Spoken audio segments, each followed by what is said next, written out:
Hello everyone, நான் தான் உங்கள் அசர். இந்த நாள் இனிய நாளாக அமையட்டும்.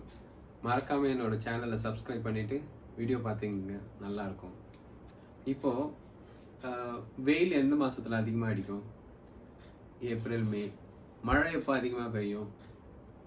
டிசம்பர். அந்த செப்டம்பர் டு இல்லை டிசம்பர் வரை மழை நல்லா அதிகம். பனி எப்போ நல்லா பெய்யும்? பனி நம்ம ஊரில் பெய்யுறது பெய்யாது, பட் குளிர்காலமாக இருக்கும். அது எப்போ? ஜனவரியிலேருந்து ஒரு மார்ச் வரை குளிர்காலமாக இருக்கும். இது எப்படி நம்ம ஈஸியாக சொல்கிறோம்? இதுக்கெல்லாம் என்ன காரணம் தெரியுமா? எப்படி நம்மளால் ஈஸியாக சொல்ல முடியுது தெரியுமா? இந்த லீப் இயர். இந்த லீப் இயருக்கும் இதுக்கு என்னடா சம்மந்தம் அப்படின்னு சொன்னீங்கன்னா, லீப் இயர் நம்ம கரெக்டாக மெயின்டைன் பண்ணுறதால தான் நம்மளால் இந்த சீசன்ஸை கரெக்டாக சொல்ல முடியுது. இப்போது ஒரு உதாரணத்துக்கு எடுத்துங்க. லீப் இயர் ஒரு 1582 அந்த கேலண்டர் ரீடிஃபைன் பண்ணதா சொல்கிறாங்க. ஸோ இன்கேஸ் அந்த நம்ம 365 டேஸ் ஒவ்வொரு 3 வருஷமும் வச்சுக்கிறோம். 4வது வருஷம் அது 366 டேஸாக கவுண்ட் பண்ணிடுறோம். இன்கேஸ் நம்ம அதை கவுண்ட் பண்ணலை, அந்த ஒரு நாள் கவுண்ட் பண்ணாமல் 365 டேஸாகவே வச்சுருந்தோன்னா என்ன ஆகும்? நேரம் ஒரு அப்ராக்சிமேட்டாக ஒரு 400 வருஷம்னு எடுத்துக்கோங்களேன். வருஷத்துக்கு 4 வருஷத்துக்கு ஒரு தடவை ஒரு நாள் கணக்கு பண்ணுறோம்.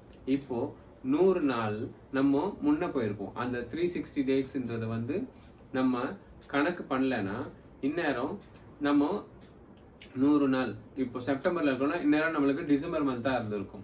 ஸோ இந்த விஷயங்கள் இப்போ செப்டம்பரில் தான் நம்மளுக்கு மழை ஸ்டார்ட் ஆகுது. இன்கேஸ் அதுவே சம்மர் ஆரம்பிச்சிருச்சு அப்படின்னா அப்போ என்ன ஆகும்? சம்மர் நம்மளுக்கு ஜனவரியில் ஆரம்பிச்சிட மாதிரி ஆகிடும். ஸோ இந்த சீசன்ஸை கரெக்டாக மெஷர் பண்ணுறதுக்காக தான் இந்த லீப் இயரை எடுத்துகிட்டு வந்தாங்க. இன்கேஸ் நம்ம அந்த ஒரு நாளை சேர்க்கலை அப்படின்னா நம்மளால் இந்த சீசன்ஸை கரெக்டாக ப்ரெடிக்ட் பண்ண முடியாது, நம்ம அதுக்கு தயாராகவும் இருக்க முடியாது. ஸோ இதுக்காக தான் இந்த லீப் இயர் நம்மளுக்கு சப்போர்ட் பண்ணுது. இதுக்காக தான் வேர்ல்டு ஃபுல்லாகவும் இந்த லீப் இயரை மக்கள் இல்லை இப்போ சயின்டிஸ்ட்டும் இதை பின்பற்றுறாங்க. மறக்காமல் என்னோட சேனலை சப்ஸ்கிரைப் பண்ணுங்கள், லைக் பண்ணுங்கள், கமெண்ட் பண்ணுங்கள், உங்கள் ஃப்ரெண்ட்ஸுக்கும் ஷேர் பண்ணுங்கள். நன்றி.